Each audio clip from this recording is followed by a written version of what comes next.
আসসালামু আলাইকুম। BD job গ্যালারির পক্ষ থেকে আজকের ভিডিওতে সবাইকে জানাই স্বাগতম। আজকের ভিডিওটিতে আলোচনা করব বাংলাদেশে পাহাড় নিয়ে চাকরি পরীক্ষায় আসার মতো কিছু গুরুত্বপূর্ণ প্রশ্ন। তাই ভিডিওটি শেষ পর্যন্ত দেখার অনুরোধ রইল।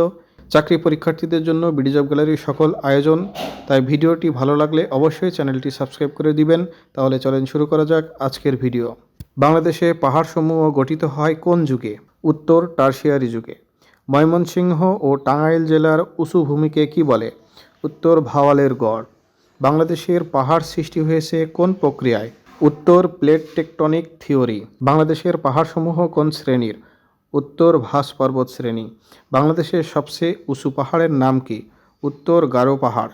গারো পাহাড় কোথায় অবস্থিত? উত্তর ময়মনসিংহ জেলায়। গারো পাহাড়ের সর্বোচ্চ শৃঙ্গের নাম কি? উত্তর নকরেক। চন্দ্রনাথ পাহাড় কোথায় অবস্থিত? উত্তর চট্টগ্রামের সীতাকুণ্ডে। গারো পাহাড়ের দীর্ঘতম নদীর নাম কি? উত্তর সিসমাং। লালমাই পাহাড়ের আয়তন কত?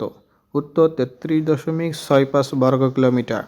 চিম্বুক পাহাড়ের পাদদেশে কোন উপজাতি বাস করে? উত্তর মারমা। বাংলাদেশের দার্জিলিং নামে খ্যাত কোন পাহাড়? উত্তর চিম্বুক পাহাড়।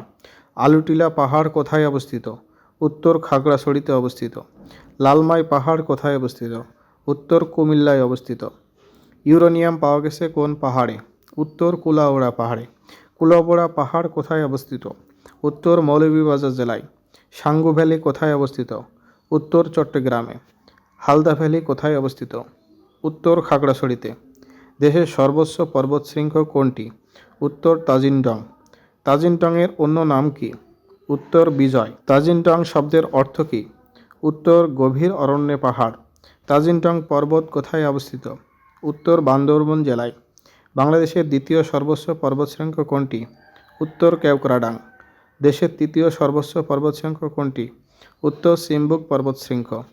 বাটালি পাহাড় কোথায় অবস্থিত? উত্তর চট্টগ্রাম। আরাকান পাহাড় হতে উৎপন্ন নদী কোনটি? উত্তর সাঙ্গু নদী। মাতামহুরী নদী নিম্নের কোথা থেকে উৎপন্ন হয়েছে? উত্তর লামার মৈফার পর্বত থেকে। কাপ্তাই থেকে প্লাবিত পার্বত্য চট্টগ্রামের উপত্যকা এলাকা কোনটি? উত্তর ভেঙ্গি ভ্যালি। বাংলাদেশে পাহাড়সমূহ নিয়ে আজকের ভিডিওটি এই পর্যন্তই। ভিডিওটি শেষ পর্যন্ত দেখার জন্য সকলকে ধন্যবাদ। পরবর্তী ভিডিও আমন্ত্রণ জানিয়ে আজকে এখানেই শেষ করছি। আসসালামু আলাইকুম। আল্লাহ হাফিজ।